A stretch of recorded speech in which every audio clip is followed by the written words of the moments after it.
I used to dread washing my hair. Not because it was hard, but because every time I did, I'd look down at the drain or my hairbrush and see what felt like a little more of me slipping away. I told myself it was normal. I was getting older. Of course my hair would thin, dry out, maybe even start to feel lifeless. That's just what happens after 50, right? But here's the thing. What if it's not just age?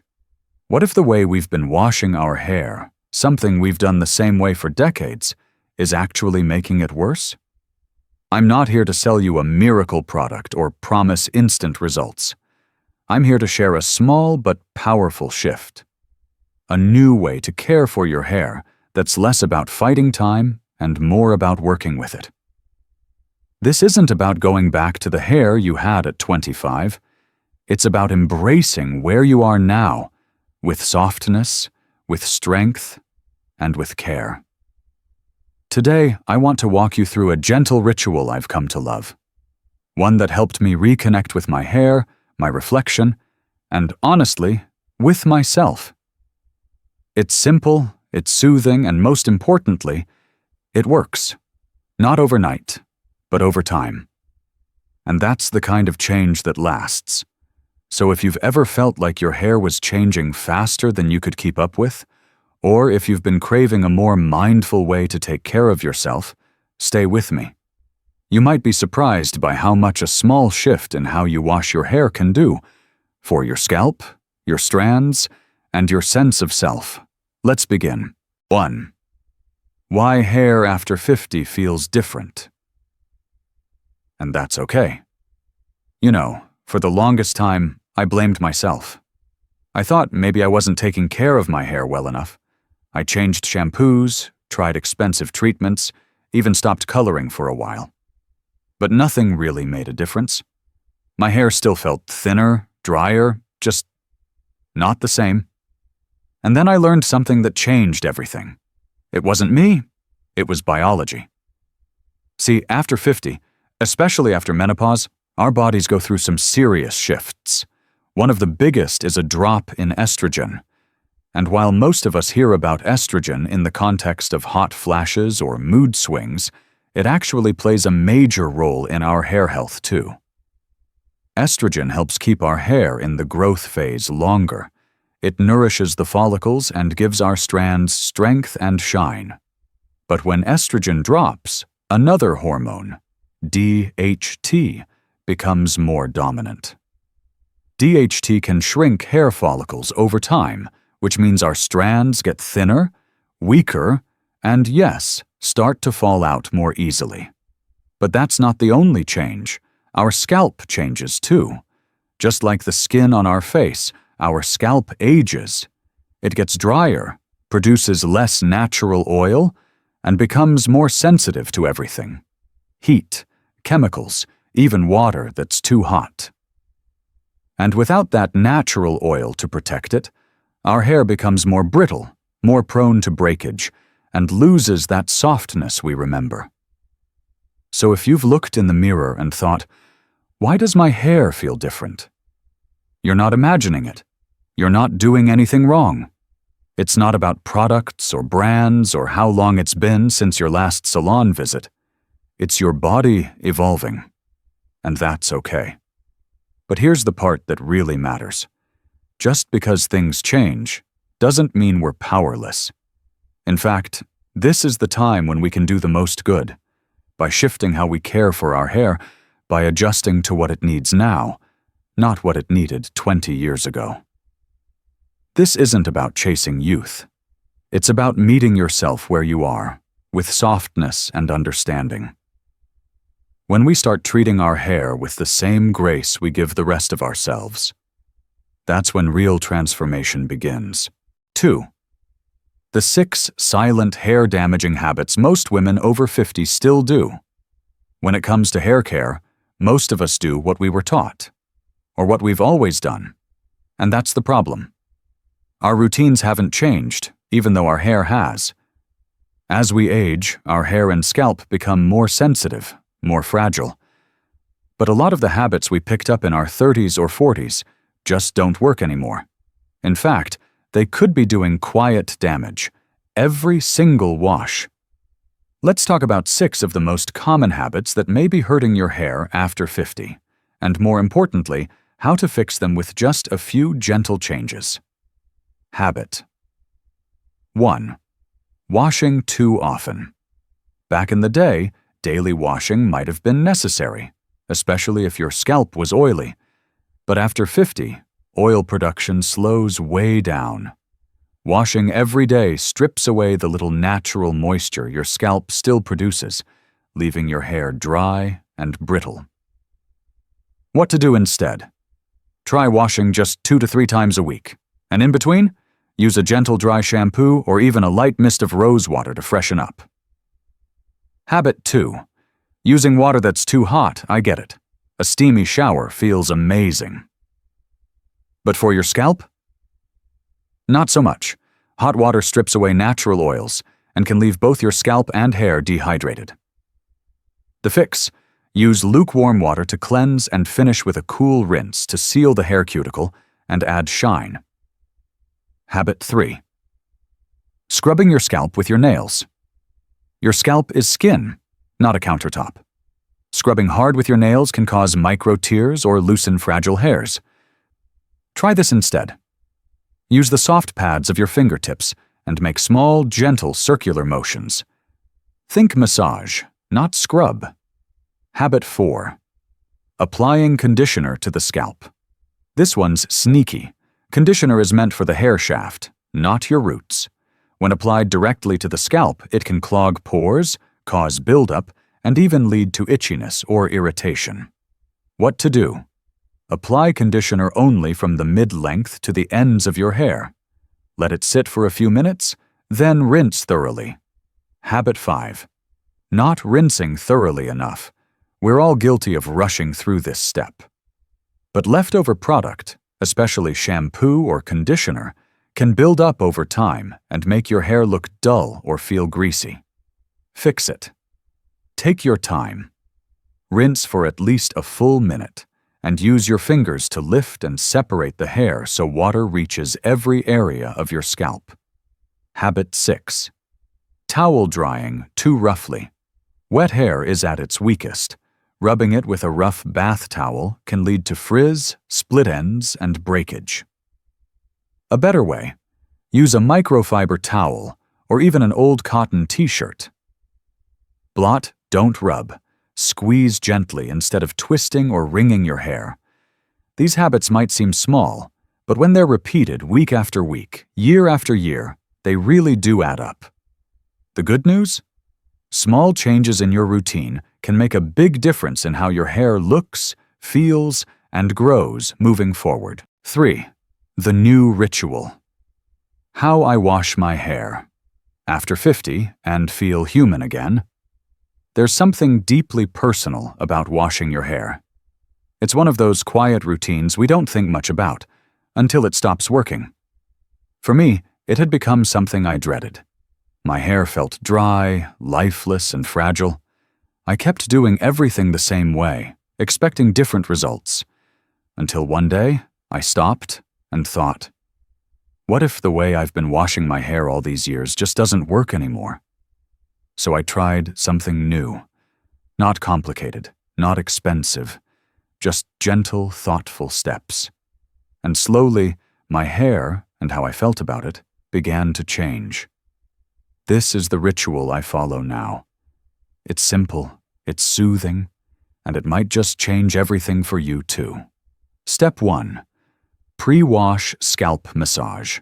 Optional, but powerful. Once or twice a week, I take a few minutes to massage my scalp with warm oil, usually rosemary or coconut. Not only does it feel incredible, but it helps boost circulation, softens the scalp, and nourishes the roots. I part my hair in sections, apply a small amount of oil, and use the pads of my fingers to gently massage in slow circles. Just 5 minutes. But it changes everything. Step 2. Use a shampoo that respects your age. Forget the heavy perfumes and harsh sulfates. After 50, we need shampoo that's moisturizing, gentle, and made for mature scalps. I look for sulfate-free formulas with ingredients like aloe vera, biotin, or chamomile. If your hair is thinning, look for products specifically made for menopausal or aging hair. The goal isn't foam. The goal is nourishment. Step 3. Lukewarm water only, always. I know hot water feels comforting, especially in winter, but trust me, it's not doing your scalp any favors. Lukewarm water helps open the cuticle just enough to cleanse, without stripping away what little natural moisture we have left. Later, we'll seal it with a cooler rinse. Step 4. Lather in your hands, not on your scalp. This was a game changer for me. Instead of pouring shampoo directly onto my head, I lather it in my hands first. That way, the product spreads more evenly and doesn't overwhelm one spot. Then I apply it gently, focusing only on the scalp, not the ends. Remember, it's your scalp that needs cleaning, not your whole strand. Step 5.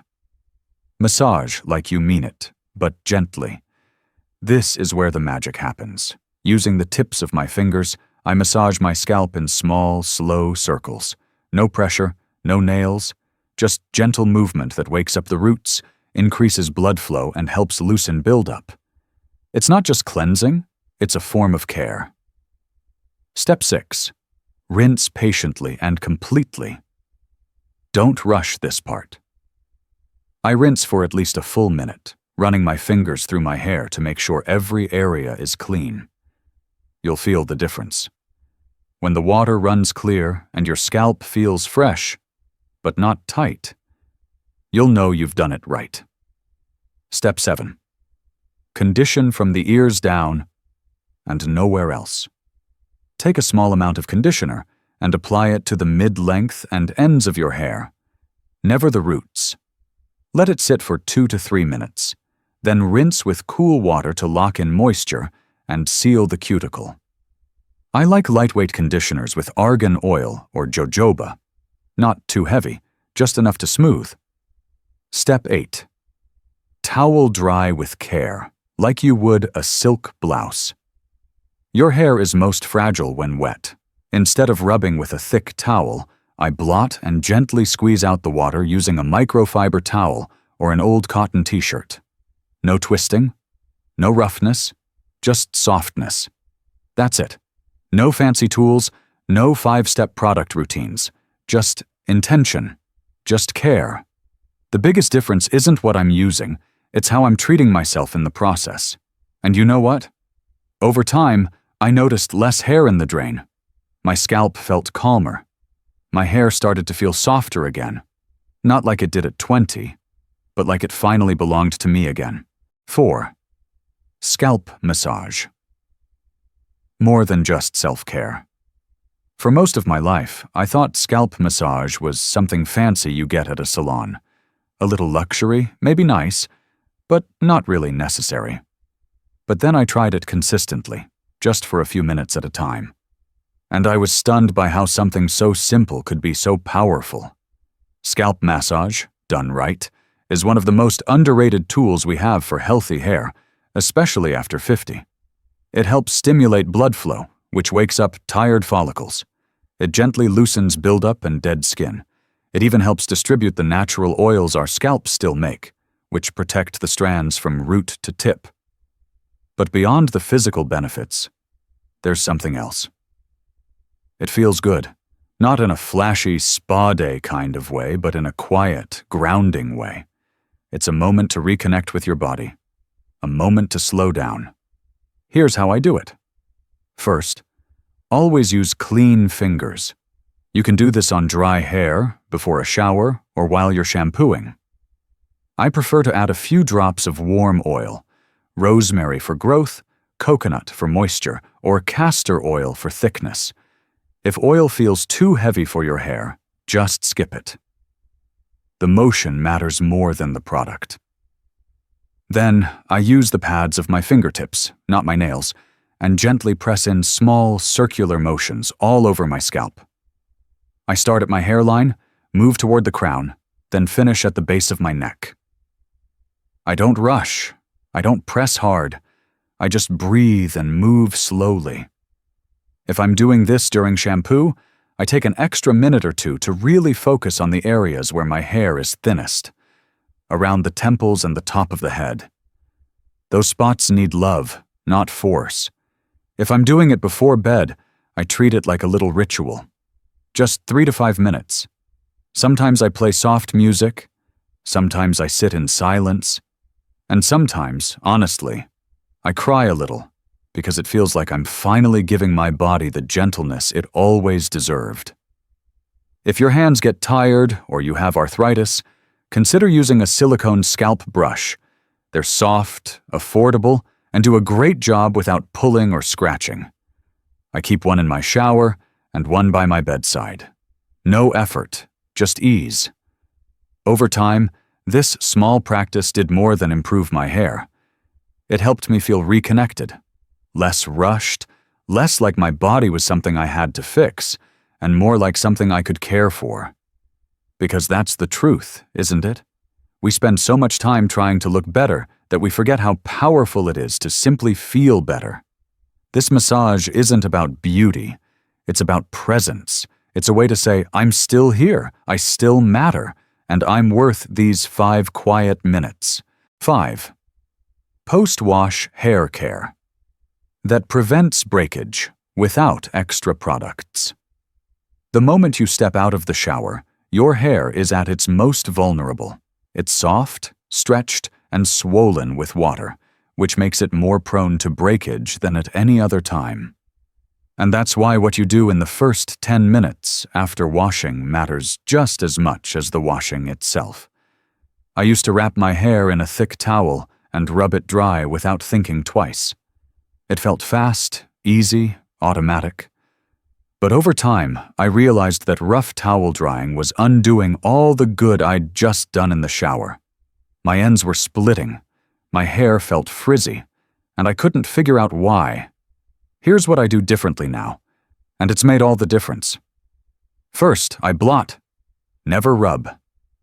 I gently squeeze the excess water out using either a microfiber towel or an old cotton t-shirt.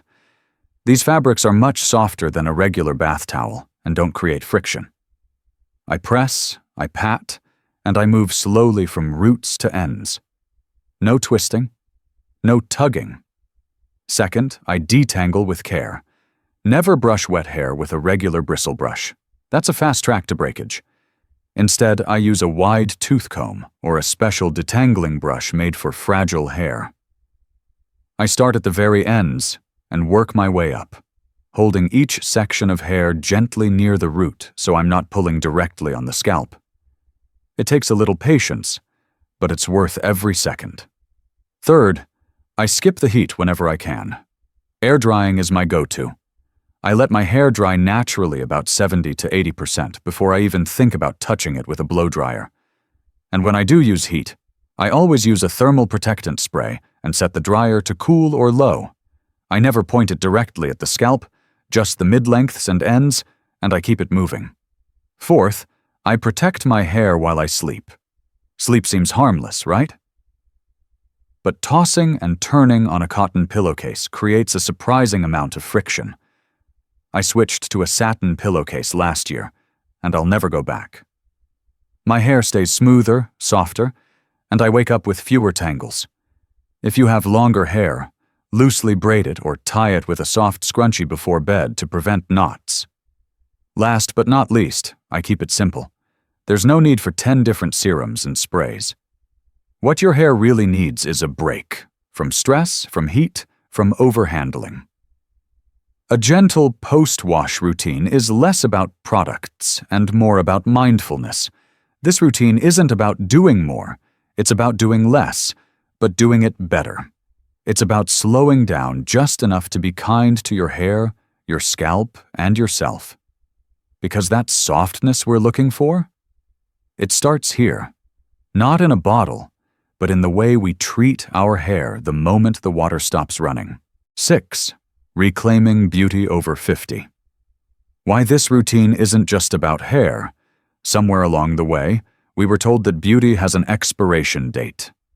That once we pass a certain age, we're supposed to fade into the background, stop caring so much, accept whatever's happening to our bodies and our hair as just the way it is. But I don't buy that, not anymore. Because here's what I've learned. Beauty doesn't disappear after 50. It just changes.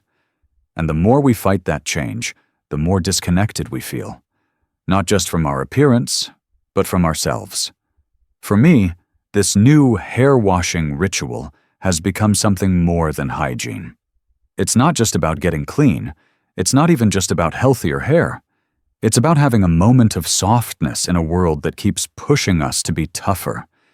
It's about choosing to slow down, to listen, to touch your own scalp with kindness instead of criticism, to look in the mirror and see someone who is still vibrant, still evolving, not past her prime, but fully in it. Because when I massage my scalp, I'm not just improving circulation, I'm reminding myself that I deserve care. When I blot my hair gently with a towel, I'm not just preventing breakage, I'm practicing respect. And when I let my hair air dry without forcing it into shape, I'm letting myself be enough, exactly as I am. There's a quiet kind of power in routines like this. They don't shout for attention. They don't try to prove anything. They simply say, I'm still here, I still matter, and I'm worth the time it takes to care for myself, not in spite of my age, but because of it. This journey with my hair has taught me something I wish I'd known sooner. Beauty isn't about looking younger. It's about feeling whole, feeling present, feeling like yourself, no matter what number is on your birthday cake. And that, to me, is the most beautiful kind of beauty there is. If you've made it this far, thank you. Truly. It means a lot that you chose to spend this time with me, not just to learn a new hair routine, but to take a moment for yourself. Because at the end of the day, this isn't just about shampoo or technique. It's about presence, about how we show up for ourselves in the quietest parts of our day, about honoring the bodies that have carried us this far, and giving them the care they've earned. I hope this ritual reminds you of something important. Your beauty hasn't faded. It's just unfolding in a new way. A softer, wiser, more intentional way. And every time you step into the shower, every time you run your fingers through your hair, you get to choose how that story is written. You're not too old. You're not behind. You're right on time. If this video helped you feel seen, supported, or simply less alone, I'd love for you to stay. Hit the subscribe button so we can keep walking this journey together. Give this video a thumbs up if it spoke to you, and maybe share it with a friend who needs a little reminder that she matters too. And if you have your own stories, tips, or questions, leave a comment below. I read every single one because this isn't just a channel, it's a community, a place where we get to age with grace, with humor, with honesty, and with each other. Until next time, take care of your hair. But more importantly, take care of yourself. You deserve it. You deserve